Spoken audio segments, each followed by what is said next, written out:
Come on, hey.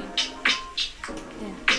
I'm so happy to be here, and I'm so happy to be here, and I'm so happy to be here with you all, with you all, Do you know? Hey, come on, yeah, let's get it. Hello, on se retrouve pour une nouvelle vidéo, mais premièrement j'aimerais vous remercier infiniment pour les commentaires sur la vidéo précédente. Il y a des personnes vraiment qui ont combattu pour moi dans les commentaires, il y a des personnes qui ont vraiment compris la portée de mon message et ce que Dieu m'appelle à annoncer aux nations. Donc vraiment je tenais à vous remercier parce que c'est important de récompenser en fait en parole et en gratitude les personnes qui sont là pour vous, les personnes qui sont bienveillantes. Donc je tenais vraiment à prendre ces quelques secondes pour vous dire que je suis reconnaissante envers vraiment les personnes qui comprennent et au-delà de ça les personnes qui encouragent et voilà qui défendent en fait la cause de l'évangile, parce que à travers en fait cette défense que vous pensez que vous portez vers moi, en fait c'est vers Christ que ça revient. Donc que la gloire lui soit rendue. Et aujourd'hui on se retrouve pour parler des prophètes et du fait qu'il y ait des prétendus prophètes. Donc j'aimerais vraiment qu'on fasse la différence, parce que dans le livre de Jérémie, on voit que l'Éternel, des fois, n'envoie pas certaines personnes prophétiser, mais il y a des personnes qui vont quand même au nom de l'Éternel. Ça existe encore de nos jours et c'est important de le rappeler. Donc, on va commencer. Et ensuite, il y aura une autre partie sur, les conflits entre pasteurs, prophètes, ou pasteurs et personnes qui ont la révélation, les personnes qui marchent par l'esprit, parce que c'est aussi un autre souci dans l'église. Beaucoup de jalousie, beaucoup de combats en fait, et c'est souvent pour une division qui va mener à la destruction. Donc on n'a pas besoin de ça dans l'église et je pensais que c'était important de le rappeler, voilà. Mais premièrement, on va commencer par faire la différence entre les faux et les vrais prophètes. Donc on est dans Jérémie 14, tu peux noter que c'est le livre de Jérémie 14. Si tu voudras après lire le passage, on va se concentrer sur le verset 11 jusqu'au verset 13 déjà. Donc l'Éternel m'a dit, et je veux bien préciser que c'est écrit l'Éternel m'a dit. Donc là c'est l'Éternel qui parle. N'intercède pas en faveur de ce peuple. S'ils jeûnent, je n'écouterai pas leurs supplications. S'ils offrent des holocaustes et des offrandes, je ne les accepterai pas. En effet, je veux les exterminer par l'épée, par la famine et par la peste.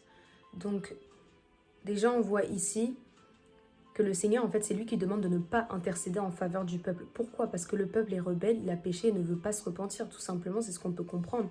Donc, il n'en a que faire des jeûnes, des holocaustes, des offrandes.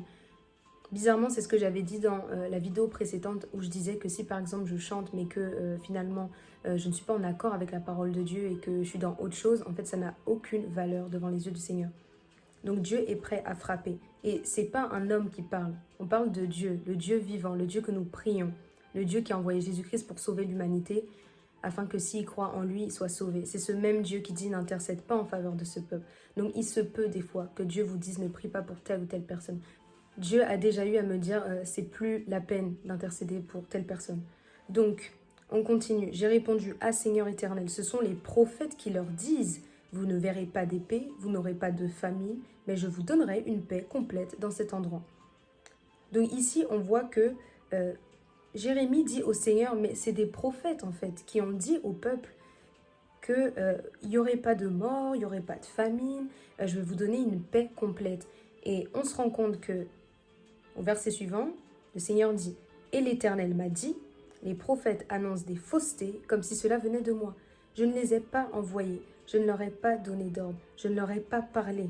C'est par des visions mensongères, des divinations stupides, des supercheries de leur invention qu'ils font les prophètes auprès de vous. C'est pourquoi, voici ce que je dis, moi l'Éternel, au sujet des prophètes qui prophétisent en mon nom sans que je les ai envoyés et qui prétendent qu'il n'y aura pas d'épée ni de famine dans ce pays. Ces prophètes seront éliminés par l'épée et par la famine, et ceux auxquels ils prophétisent seront jetés dans les rues de Jérusalem, devant la famine et l'épée. Il n'y aura personne pour les ensevelir, ni eux, ni leurs femmes, ni leurs fils, ni leurs filles. Je déverserai sur eux leur propre méchanceté. Voilà, on va s'arrêter là, j'ai continué un peu plus. Donc finalement, on a lu le verset 11 jusqu'au verset 16. Et là, qu'est-ce qu'on voit? On voit que le Seigneur dit en fait que les prophètes qui sont partis prophétiser au peuple, c'est pas moi qui les ai envoyés, ils ne parlent pas en mon nom. Pourquoi? Parce qu'ils racontent des mensonges, ils racontent des visions mensongères, c'est des choses qui sortent de leur tête, c'est des choses en fait qui ne proviennent pas de moi. Donc qu'est-ce que je veux dire par là? Et pourquoi le Seigneur m'a fait tomber sur ce passage ce matin? C'est tout simplement pour nous rappeler que le Seigneur est un Dieu de sainteté. On doit marcher dans la crainte et c'est pas toute prophétie de bonne nouvelle, c'est pas toute prophétie de bonheur qui vient de l'Éternel. Si Dieu a dit il va frapper et un prophète vient et dit l'Éternel va bénir, c'est un mensonge. Donc là, qu'est-ce que Dieu est en train de dire? Dieu est en train de dire finalement que Jérémie est un vrai prophète parce que lui, il connaît la vérité, il sait ce qui va arriver au peuple. Mais en attendant, il sait qu'il y a des faux prophètes qui sont venus annoncer l'inverse de ce que Dieu a dit. Et eux, ils prophétisent le bien. Or, Dieu avait prophétisé le malheur.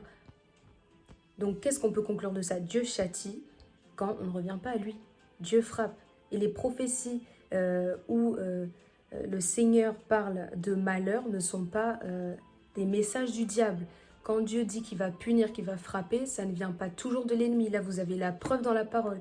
Et vous irez lire, si vous en avez envie, d'en savoir plus, que le livre de Jérémie 14 parle vraiment de prophètes qui sont envoyés pour dire le bonheur. Mais là, ce sont des faux prophètes parce que ce n'est pas Dieu qui leur a parlé dans le sens positif. Mais au contraire, il a dit au peuple qu'il y aurait la destruction, tout simplement à cause du péché. Donc, est-ce que Jérémie est un faux prophète? Non. Jérémie n'est pas un faux prophète parce qu'il a prophétisé le malheur. Il est un vrai prophète. Quand je dis que Jérémie a prophétisé le malheur, parce que auparavant, il connaît la situation en fait du peuple. Il sait qu'il n'y a pas d'eau, il sait que voilà, il y a la sécheresse. Et Dieu lui parle. Dieu lui parle des infidélités du peuple. Et ensuite, il parle également des faux prophètes qui annoncent quelque chose de totalement différent. Donc, c'est pour vous dire qu'un vrai prophète annoncera des bonnes nouvelles, mais aussi des malheurs. Mais il ne faut pas croire que parce que quelqu'un a annoncé un malheur, qu'il vient du diable. Parce qu'on sait qu'à la fin des temps, on sait que tout ce qui va se passer et ce qui a déjà commencé à se passer dans Apocalypse, finalement, ce n'est pas des choses bonnes. Mais c'est la récompense, en fait, de nos actes. C'est la conséquence de nos actes, en fait. Et Dieu a déjà frappé par le déluge. Dieu a déjà frappé Sodome et Gomorrhe. Donc, il faut se dire que vraiment, Dieu n'est pas un Dieu de blague. Hein. Et quand il prophétise des choses qui vont arriver contre un serviteur de Dieu, contre une servante de Dieu, contre un peuple, contre une nation, contre une église, etc., c'est pour prévenir. C'est pour dire que maintenant, vous devez revenir à moi, sinon il y aura des conséquences. On le voit dans Apocalypse avec certaines églises. Voilà, si tu ne te repens pas, etc., bah, j'enlèverai finalement la protection. Je vous mettrai le verset. Donc, annoncer le malheur en tant que prophète, ce n'est pas être un faux prophète. Tu peux annoncer des bénédictions et être un faux prophète. Parce que si Dieu a prévu des malédictions, Dieu a prévu un châtiment ou un jugement, on va dire ça comme ça, c'est plus parlant pour l'époque d'aujourd'hui. Si Dieu a prévu un jugement, mais qu'un prophète vient en disant qu'il va avoir de la bénédiction, bah, ça fait de lui en fait un faux prophète. Si on ne parle pas de quelqu'un qui parle par ignorance, qui se serait trompé, si on parle vraiment de quelqu'un qui est là, qui invente des choses, qui est conscient qu'il invente des choses, mais là en fait c'est pas du tout un prophète à qui on a affaire. Donc faut arrêter des fois de calomnier les prophètes quand ils disent la vérité et que ça vous plaît pas, parce que Dieu envoie des fléaux. Il y a des plaies d'Égypte qui sont apparues dans l'Ancien Testament et il y a des fléaux encore, des seaux qui vont être ouverts dans Apocalypse, et on a déjà commencé à être dans l'Apocalypse. Quand vous voyez des tremblements de terre, des catastrophes naturelles, des famines par-ci, des guerres par-ci, en fait tout simplement ça nous annonce que Dieu est un Dieu quand même de jugement, et il attend juste notre repentance. Tant qu'on ne se repent pas, lui il peut frapper en fait. Et on a intérêt à se remettre en ordre avec la parole de Dieu. L'Église a intérêt à revenir vraiment au Seigneur. Donc voilà, annoncer un jugement de Dieu, ce n'est pas être un faux prophète. Si cela vient de la part de Dieu, c'est juste faire le job que Dieu t'a demandé. C'est-à-dire, c'est juste faire en fait preuve de bon sens et preuve d'obéissance. En fait. Mais si Dieu ne t'a pas envoyé, tu parles, que ce soit pour annoncer le bonheur ou le malheur, bah, en fait, il y a une condamnation qui vient derrière. Et croyez pas que c'est amusant pour les prophètes, pour les prophétesses de donner des messages voilà, sur des personnes ou sur un peuple ou sur une nation. Parce que tout ce qu'on veut, en fait, c'est que les gens soient sauvés. Mais on est appelé à annoncer ça. Donc dites-vous que là, c'est le Seigneur lui-même qui a dit n'intercède pas en faveur de ce peuple. Pourquoi il connaissait le cœur de ce peuple?